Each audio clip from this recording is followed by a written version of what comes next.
Hello, this is Lainey Hawksma. I'm Senior Research Analyst at Metrigy. Welcome to our webinar titled Top 5 CX Priorities to Ensure Measurable ROI, presented by Robin Garris, CEO and Principal Analyst at Metrigy. Although we don't send copies of the deck out, a replay of this webinar will be available on the channel shortly after this presentation. Today's webinar consists of a presentation and moderated Q&A period, so feel free to submit any questions you may have along the way, and we'll do our best to answer all of them. Before we get started, please note that Metrigy owns the copyright to all content in this webinar. You may not use, post, print, or repurpose any of this material without the express written consent of Metrigy. You may retweet or share only that content that Metrigy posts on its social media sites. So with that, let's go ahead and get started. Great, thank you, Lainey, and welcome everybody. I know that the CX is just such a top priority area for everybody, so let's try and figure out what are the top priorities among all those priorities that are probably going around in your mind right now. Okay, so I will just give you a quick overview on Metrigy and the study I'm going to be referencing here today. And then we're going to look at some of the priorities that we are seeing from our research. And believe me, there are many, so it's kind of hard to pick those top five. But investment, I think, is a big one. Using AI for agent augmentation in both ways, which is using it to help the agents in the moment, and then also to automate, completely not requiring an agent at all. Being proactive, and I'll talk with that, what I really mean by that, effectively using voice and digital channels, and also using technology to better manage agents. And then I'll wrap up with some conclusion and recommendations. So just very quickly about Metrigy, for those of you who don't know us or are new to us, our name says a lot about who we are. It's a combination of two words, metrics and strategy. And so we go out and we conduct a lot of research with IT, CX, and business unit leaders. We ask them all sorts of questions, both in interview and survey. What are they doing? Who are they using? What are they spending? What are their challenges and inhibitors? But most importantly, really trying to connect the dots between the use of technology and what that does to improve the business metrics of a company. Now, I lead our coverage here in the customer experience and contact center space. I also, because of that area, do quite a bit on artificial intelligence and analytics. In fact, just finished a study on that we're going to be releasing later this week. Very, very interesting stuff, by the way. So anyway, that's a little bit about us. Now, as far as how we work with companies, just very quickly, before I go into the findings and the research itself, we work with enterprise IT and CX leaders as well as technology providers. We also work with media companies. But on the enterprise IT side and CX side, we help with strategies. We can help your teams and do workshops on educating them in a variety of areas. We can do analysis that shows how your organization compares to others based on these real world metrics that we're gathering. We can provide you with assistance on your own, identifying your own business cases, and then we also have metrics-based guidance to help you select the right technology and the right provider. For those technology providers, product advice based on these real world metrics, like what do IT CX leaders say that they need, and are you delivering that? Message testing is what you're saying resonating, what should you be changing.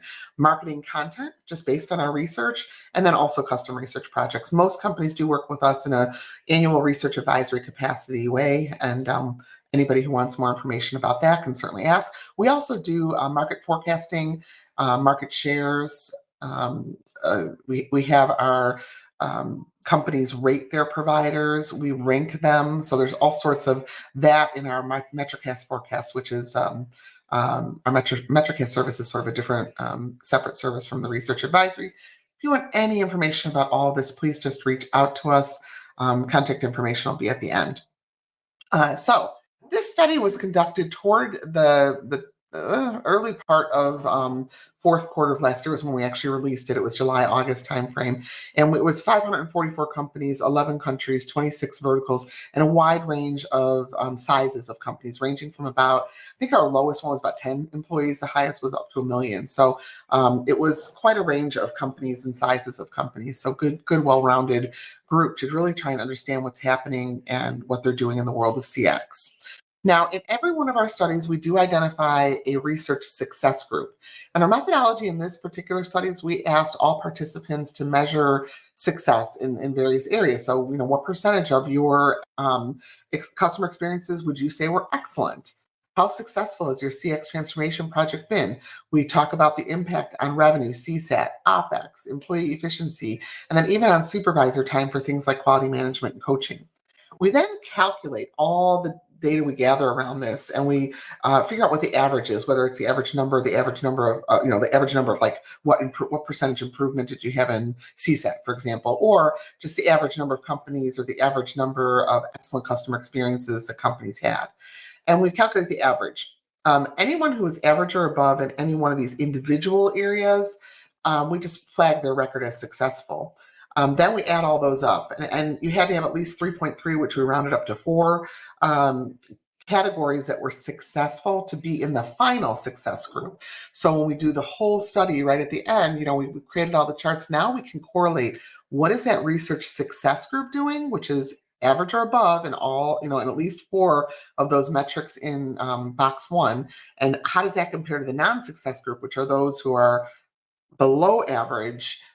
We can see a lot emerging about what makes a successful company. So you'll hear me talking a bit about that as we go through this deck. Okay, so let's get to what we see as the top priorities. The first one I really do believe is you have to invest in these technologies for them to work for you. How much you invest is really dependent on a lot of factors: your size of your company, where you are right now, what's your industry. I mean, you can get a lot out of CX and AI by investing less than you think. You can get a whole lot more if you can invest more, but it just depends on where you are. So what we have found is that in 2024, 80% of companies were planning to increase or already had increased their spending on CX. And the success group actually had they were 1.3 times more likely than the non-success group to have a significant increase in CX spending. So that first bar there. Now, when we look at the actual spending, you can see a definite correlation with success. So the left-hand side shows us CX spending per employee, the right-hand side, AI for CX, specifically spending per employee. And you can see how the numbers look. The purple is the success group, the green is the non-success group, and the blue is all companies. So you can see whether we're just looking at CX spending or whether we're looking at AI spending. The successful companies are just spending more. They don't have to, though. That's not a criteria to be in the success group. Once we've identified the success group, we then correlate with spending. And there are certainly some areas of technology where successful companies do not spend more than unsuccessful companies. So in the CX world, though, in the AI world, we always see that they are spending more. On average, successful companies spend about $13.7 million a year on CX technologies. That's not people at all, it's just technology, but it does vary by size. So for example, smaller businesses would be 510,000, whereas large would be almost 38 million. So it just kind of depends on the company, the industry as well, and we can do all those correlations. But this just gives you a high level look at spending.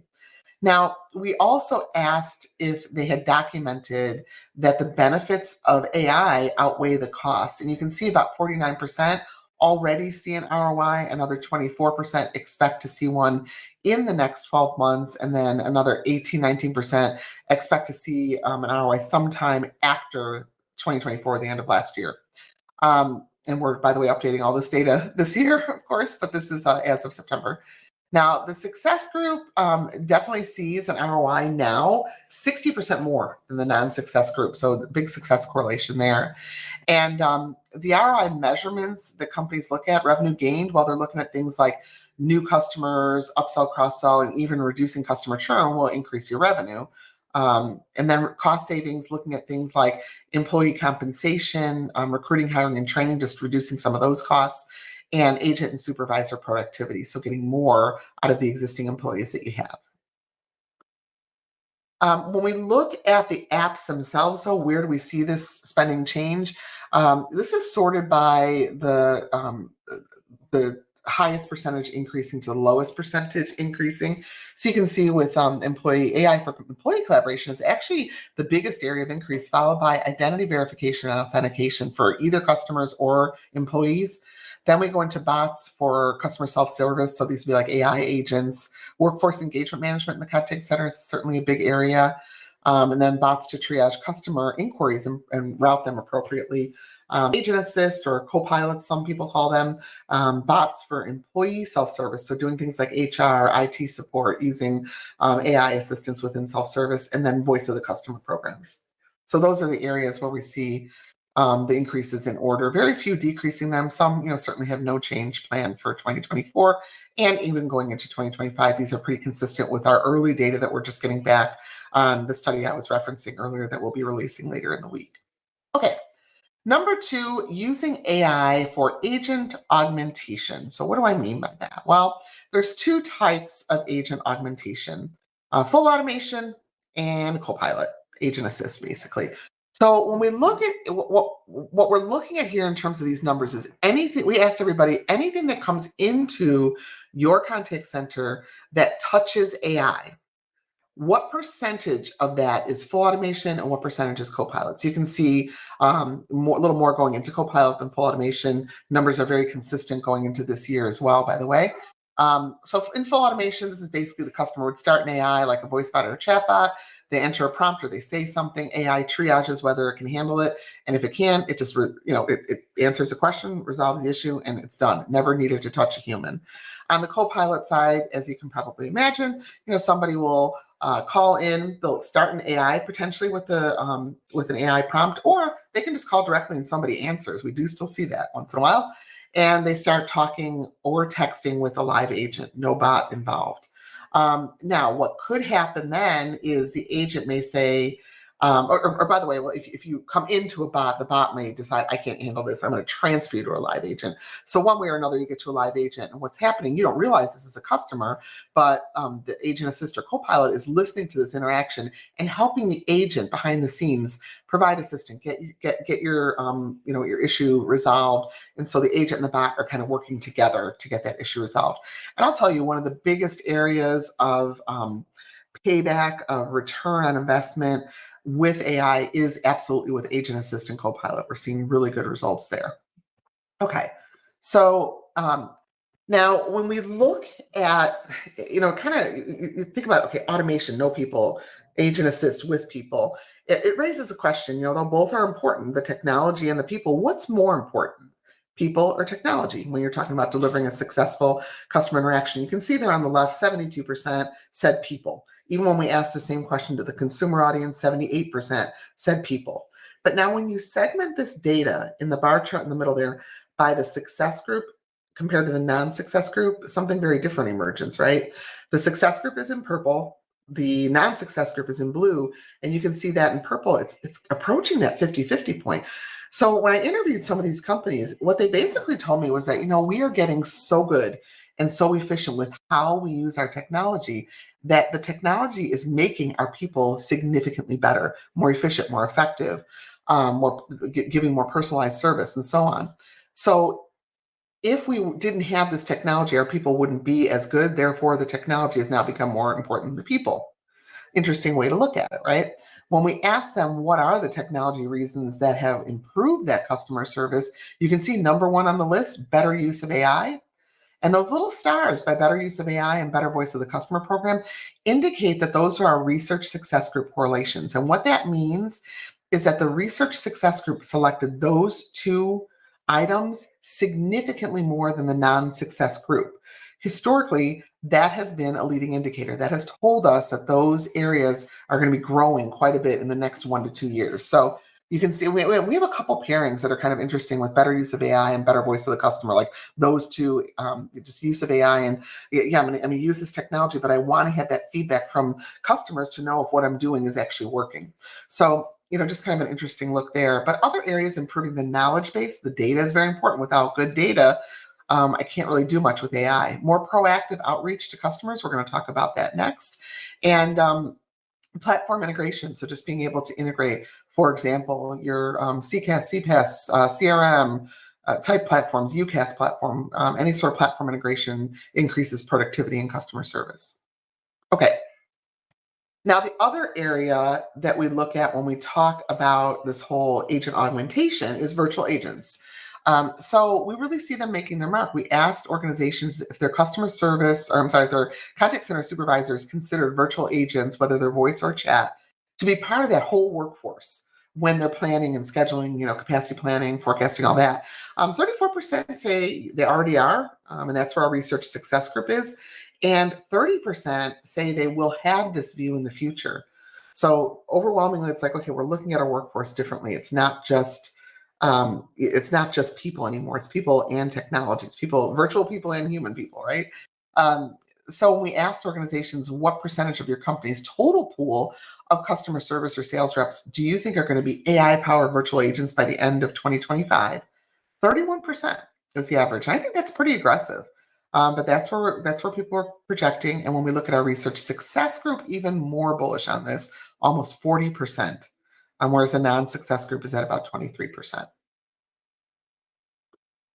Now, when we ask how does AI even help agents? Number one is that agent assist to help them become more efficient.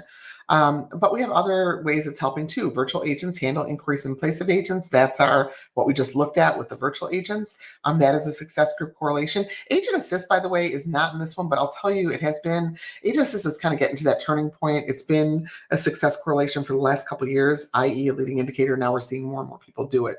So it's kind of getting out of that success group. So there's not as big of a gap between the successful companies and the unsuccessful companies. The unsuccessful companies are catching up. Helping agents and sales teams meet sales quotas. Right now, about 54% of companies have a sales quota attached to their service representative. So they need help. It might not be a core area of expertise for them. So AI can definitely help them in that area. Transcription, reducing the after call time needed. About 35% reduction in after call time needed is what we're seeing. Helping agents meet their service KPIs, and then training or retraining agents quickly on areas of deficiency. Just being able to do those quick, like AI training sprints that will help the agents. The interesting thing that we are finding, though, is that average handle time does not always decrease with agent assist. It certainly can and does, and when it does, we see about a 29% decrease, but that's typically when you're looking at like for like. So that would typically be, I handled this problem without agent assist, now I'm handling it with agent assist. Okay, you're going to see about, roughly 30% decrease in the amount of time it takes you, and it's going to vary. That's an average. Some will see more, some will see less, but what we have seen happen in the past years is pretty interesting. We saw companies adopting agent assist. They were seeing that, okay, this problem normally took 12 minutes to solve. Now it's taking 8 minutes to solve. What do I do with that extra 4 minutes? Well, I can just have an agent hop on another call and another one and another one. So agents got very productive. The existing pool of agents was handling a lot more calls than they were in the past. And therefore, if your company wasn't growing in terms of the traffic going into the contact center, all of a sudden now you are having a lot of idle agents and therefore needing to lay some people off. People did not want to do this. So we started seeing companies, to their credit, started seeing CX leaders, to their credit, basically saying, well, great, in that extra 4 minutes of time, we're going to use agent assist to coach you on making an upsell offer. And that has been hugely successful. So now that 12-minute call might take 13, 14, 15 minutes, but that's okay, because not only is the agent solving the issue, it's also bringing revenue into the company. So we are seeing that. Now, obviously, as you can see from this chart, some are still seeing decreases, but more seeing increases and decreases in the average handle time because of the way they're using agent assist. So I think that was pretty cool. Okay, so next one I told you we were going to talk about is being proactive. What do we mean by being proactive? Well, you could just say, well, proactive outreach to your customers. And most companies right now do reach out proactively to their customers, about 60% doing it today. Another 20% we're planning to do that by the end of 2024, 9% planning for 2025 or later. So a lot of companies looking at this, okay, we can be more proactive with our customers. But there's more ways than that to look at this. Some, 41%, are using AI for proactive outreach internally. So employees can act on customer issues as they're needed. So for example, if I've got AI, analyzing all of my conversations, and I can see, oh, wait a minute, this group of customers here, they're not too happy right now, and they're at risk of churn. So maybe we need to have our supervisors in the contact center, the brightest and best, reach out to them and see what's going on and make sure we don't lose them. So those are some of the things you might see happening there. But there are other ways to use proactive. What do we really mean by that? So for agents, being proactive in CX can mean that you're suggesting next steps to solve a problem, or maybe even suggesting upsell, like I just talked about. You're providing context so that the agent can personalize that discussion for the customer. You're coaching agents in real time to improve the interaction outcome. So if AI is detecting that a customer is not happy, it can do a screen pop and suggest something that the agent might do to change that outcome.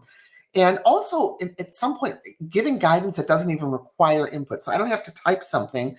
AI is passively listening and getting me what I need before I even need to ask for it. That's proactive. Now, for supervisors, similar things. Like supervisors can use AI to have displays on real-time sentiment for each interaction underway. So they're seeing line charts for all of their agents to see, okay, is this one going well? Is this one tanking? If this one's tanking, I'm going to be proactive and either do a whisper on this call or jump in and say, what can I do to help? Or maybe text the agent, whatever might make sense, just to see if they can help. Being proactive. Issuing alerts or warnings if the scheduling or forecast is insufficient for the needs that we might have. Excuse me. Providing names of at-risk customers, like I just mentioned, that need outreach. That's some of that internal, proactivity that you can do.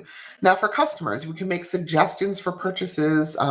We can send appointment reminders and enable rescheduling. So not just the old school CPAS SMS message that says, "Oh, you have an appointment today," but you have an appointment today. Do you need to reschedule? Or probably more like tomorrow or the next day, but do you need to reschedule? Yes. Okay. Now an AI bot can come in and help with that rescheduling to make sure the same amount of time is allocated and so on.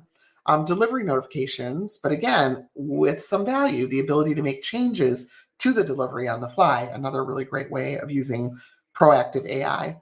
Preempting interactions predicted to happen. So if I know a customer always calls in at this time every month, why don't I preempt that and reach out over SMS or email or even a voice bot on a phone call and get that issue or get that reorder, resolved right then and there. So it's done for that customer. They don't have to worry about it. And then lastly, for businesses, so just creating alerts to the appropriate team when there's an issue, and you can create a script and a workflow when there's some sort of emerging trend happening. So, boy, we have a lot of people calling in for a warranty claim right now. What's the workflow we should be using? Can we spin up a bot in real time to handle some of this? Reviewing and summarizing customer reviews. So we have a lot of open-ended comments. It'd be great to see what those all mean. Nobody has time to read them all, but AI can do that and summarize them. Providing operational data that affects staffing and revenue and CSAT, all that kind of stuff, so we can pivot and make sure we're as profitable as we can possibly be. And then just automating any workflow that's out there, proactively. So that's really what we mean by proactive. It's a lot bigger than just the outreach, although that's pretty much the way that a lot of people think about it in the contact center. In fact, when we ask them about what's going to happen in the future, most believe that customer service is going to shift from mostly inbound to mostly proactive within 3 years. In fact, our success group thinks this is going to happen in 1 year. So just using AI to do more outreach. I think the key here is to not be annoying with the outreach, because we've all been there where we get way too many text messages from a retailer, for example, and we end up saying stop. Well, that's not good. We don't want to do too much, but we do want to get a good relationship established and reach out when it makes sense for that customer. Maybe get some preferences from that customer so we're not annoying them and we don't lose them. Okay. Now, when we look at the benefits achieved through this proactive outreach, they're quite substantial. So the way to read this chart is 81% of companies have said that proactive outreach has improved their customer satisfaction. By how much? 26%. 65% of companies say that proactive has improved agent efficiency by how much? 22%. And then sales, 61% see an increase in sales by about 18%. Those two stars show you that increasing agent efficiency and generating revenue are the two areas where we see successful companies seeing benefits significantly more than the non-success group. Okay, number 4, effectively use voice and digital channels. So what are we seeing today? A lot going on here with channels. I know this chart's probably an eyesore, but what this shows you is all the different channels going down that first column, and then what the adoption plans are. The next column using now, then planning by the end of 2024, planning for 2025 plus, evaluating, no plans, and unsure. And no surprise, email, voice, and text are the top 3, and they always are. Email and voice sometimes flip back and forth. In the middle there, you've got like social media, communicating over social media platforms, not over their messaging services, which are further down, which is the business messaging apps. Web chat, in-app chat on my mobile device, self-service knowledge base, even click to call from website, you can see there where we've got the little stars, that's where our success group correlations are. So the success group really focusing on adding video and screen sharing. A lot of customers are asking for that. They use video and screen sharing everywhere else in life, personal conversations, business conversations. So why not use them when it comes to a company that you're doing business with? And then conversational AI, chatbots, text, as well as voice. Definitely seeing a lot of growth in both those areas, but voice bots, as we come out with this new AI research, we're definitely seeing a lot of interest in that area.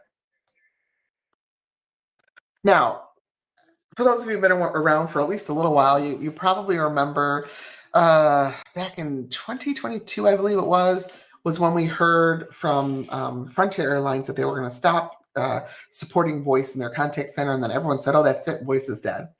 I never thought voice was going to be dead. I still don't think voice is going to ever die out. And our research supports that. 77% of all interactions still use voice, either initially or as an escalation.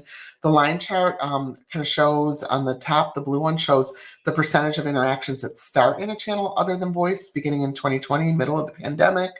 We're back up to that point now in 2024.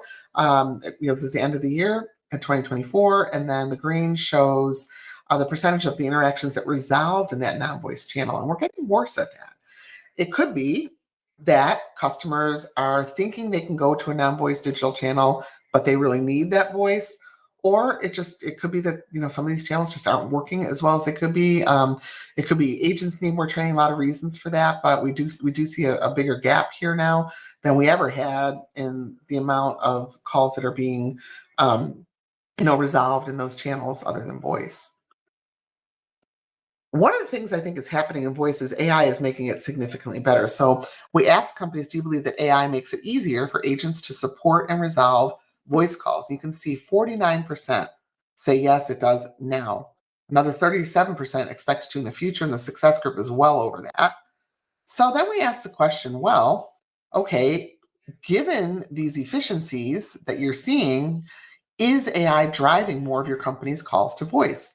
And you can see 35%, 36% say yes, it does now. 47% say they expect it to in the future. So we're going full circle, basically. AI came out so you could automate and contain more calls than ever before, but now AI is also at the same time making the agents much better and more efficient and getting real high ratings on CSAT with these live agent calls that are using AI. So therefore, when you get into an AI triage bot, the chances are higher it's going to send you right to voice because voice is doing so well. So we've kind of come full circle on what AI is doing. All right, number 5, the last one here, and then we'll get into some summaries. And if you have any questions, please go ahead and put them in your screen. Using technology to better manage agents is the 5th one. So this is where we see about 77% of agents right now are handling complex issues either all the time or most of the time.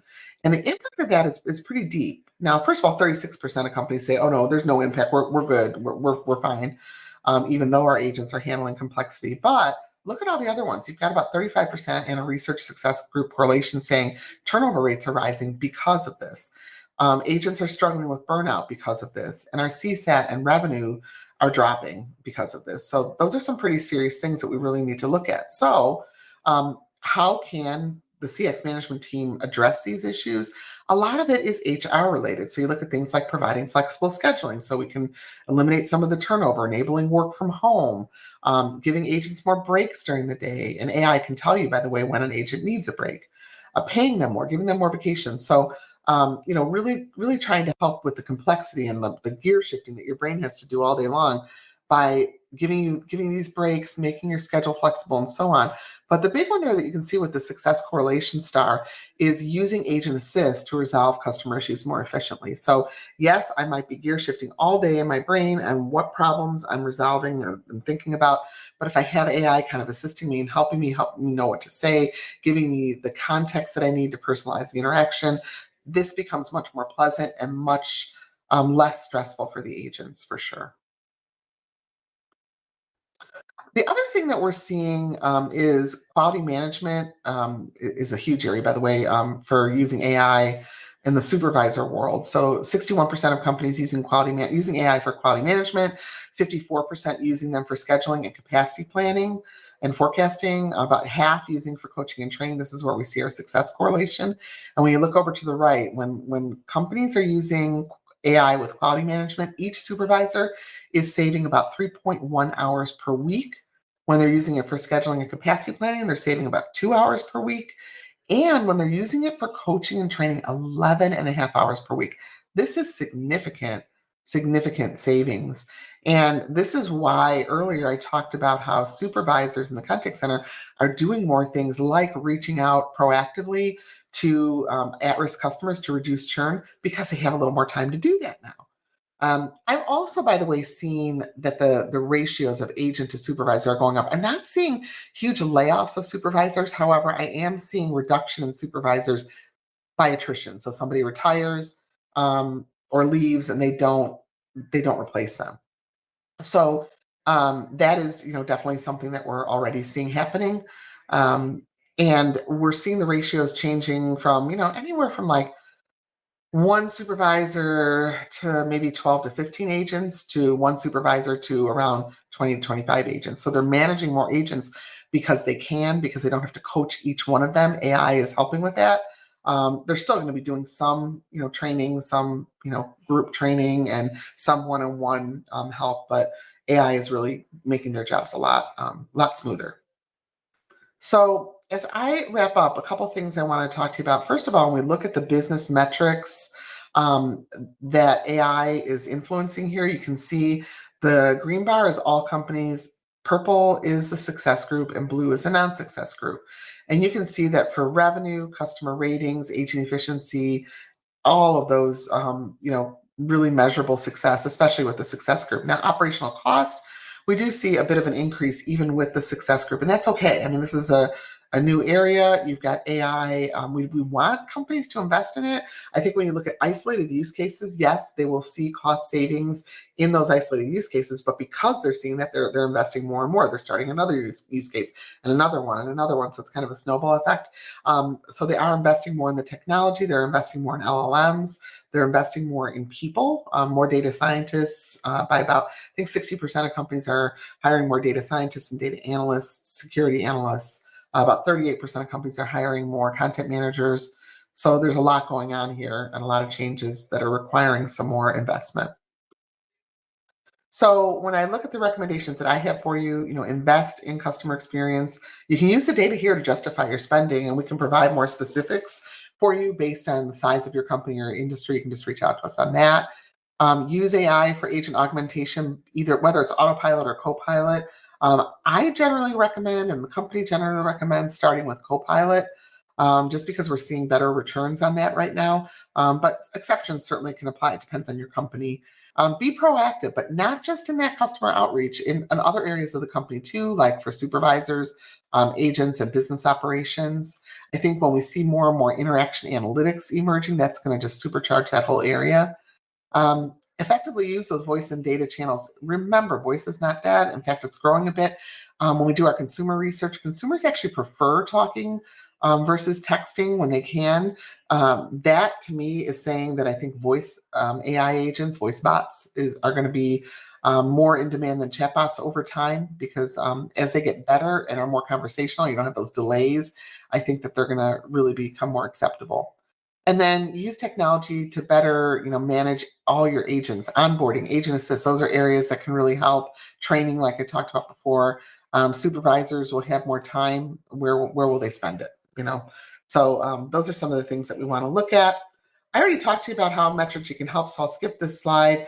Here's our contact information for current clients. You can just reach out to client-services, future clients, sales@metrigy.com. We do not do any like heavy, hard sales pitches. If there's not a match, there's not a match. But if you want to know more about us and what we do, and it aligns with what you're trying to do, we'd love to work with you. So here's some of the data available. And with that, Lenny, I think I'll turn it over to you to talk a little bit more and wrap us up. All right. So before we go to Q&A, I want to draw your attention to the Attachments tab. We have a complimentary infographic for you today that's available for download in the Attachments tab. If you'd like to learn more about Metrigy or see what other services we offer, click on the website link. If you like what you've heard today, we also have a newsletter that you can subscribe to where we send out all of our latest research and analysis every 2 weeks. As noted, if you'd like to participate in our research, please click the link. Please fill out the form on our website. We'll contact you to participate in appropriate research studies via confidential interview or survey. Metrigy also has a podcast and vidcast series called Metricite. Metricite provides metrics-based guidance for IT professionals covering the latest topics in unified communications and collaboration, customer engagement, employee experience, and workflow management. You can listen on your favorite podcasting platform, on our website, or on our YouTube channel. Also, Metrigy now offers a research subscription service for single-user IT, CX, and business professionals at SMB and enterprise organizations. Our research subscription service is only offered as a single-user monthly or annual subscription, and it provides access to all published research, discounts on strategy sessions, and the ability to participate in upcoming research studies. You can find more information on this service in the Attachments tab as well. Metrigy offers a subscription to access our Metricast market forecast. Our Metricast service provides clients with access to market forecasts, customer sentiment, business success reports, Metrigy's vendor rankings, analyst inquiries on Metricast research, and one-on-one briefings on Metricast research. Find out more information about this also in the Attachments tab. And finally, we invite you to connect with us. So click the link in the Contacts Us attachment to reach out, and we'd love to hear from you. And I do think that we do not have any questions today. So, yeah. What's going on here? Was I really that clear, everybody? You don't have any questions? So thank you all for your time. And again, this webinar replay should be up on our channel shortly. If you found it valuable, please feel free to share it with your colleagues, and please take a moment to rate us. It's really appreciated if you can do that for us. If you haven't already, check out those links in the Attachments tab and check back often. We post new content to our channel on a regular basis. As a reminder, Metrigy owns the copyright to all of the content in this webinar. You may not use, post, print, or repurpose any of the material without written consent of Metrigy. You may retweet or share only the content that Metrigy posts on social media sites. Again, thank you very much for joining us today, and this concludes our webinar. Thank you.